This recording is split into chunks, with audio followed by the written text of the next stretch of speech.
திரு ஸ்டாலின் அடிக்கடி பேசுகிறார். எங்கள் கூட்டணியில் இருக்கின்ற அத்தனை பேருக்கும் ஒரே கொள்கை என்று. திரு ஸ்டாலின் அவர்களே, திராவிட முன்னேற்ற கழக கொள்கையும் காங்கிரஸ் கொள்கையும் ஒன்றா? திமுக கொள்கையும் கம்யூனிஸ்ட் கட்சியும் ஒன்றா? திமுக கொள்கையும் விடுதலை சிறை கட்சியினுடைய கொள்கையும் ஒன்றா? ஒரே கொள்கை என்றால் ஒரே கட்சியை அமைத்து விடலாம், தனித்தனி கட்சி தேவையில்லை. ஆக பல்வேறு கொள்கை உள்ள கட்சிகள் எல்லாம் ஒன்றாக சேர்ந்துதான் திமுக கூட்டணி அங்கம் வைக்கின்றது.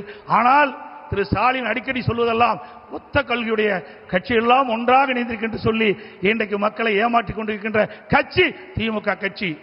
ஆக கூட்டணி அமைப்பது இயல்பு.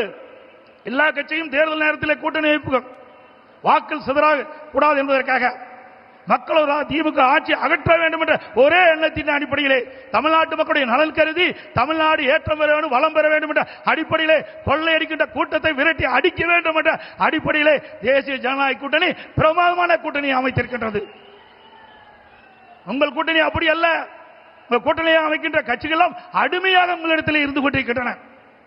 இன்றைக்கு தமிழகத்தில் நிலவுகின்ற பிரச்சனை, இன்றைக்கு போதைப் பொருள் விற்பனை, அதனால் மக்கள் படுகின்ற துன்பங்கள் ஏராளம். பெண்களுக்கு இழைக்கப்படுகின்ற கொடுமைகள், தினந்தோறும் கொலை, கொள்ளை, திருட்டு, வழிப்பறிவு, பாலியல் வன்கொடுமை நடக்காத நாளே இல்லை. சிறுமிகளுக்கு பாலியல் வன்கொடுமை, பெண்களுக்கு பாலியல் வன்கொடுமை, மூதாட்டிகளுக்கு கூட பாலியல் வன்கொடுமை. இப்படிப்பட்ட மோசமான கையிலாகாத அரசாங்கம் திமுக அரசாங்கம்.